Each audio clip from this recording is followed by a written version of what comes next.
24 वर्षीय MPSC विद्यार्थी स्वप्नील लोणकर याची आत्महत्या हे खऱ्या अर्थाने राज्य शासनाला आता जागा करेल की नाही करणार हा प्रश्न उभा राहिलेला आहे।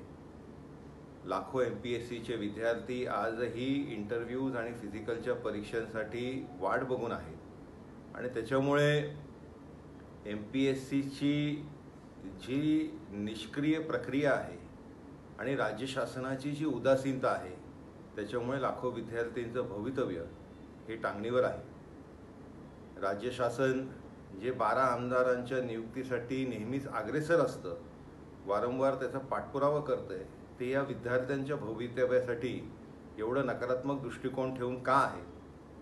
या प्रक्रियेसाठी जे महत्त्वाच्या नियुक्त्या आहेत त्या नियुक्त्या करण्यासाठी अजूनही राज्य शासन निर्णय का घेत नाही?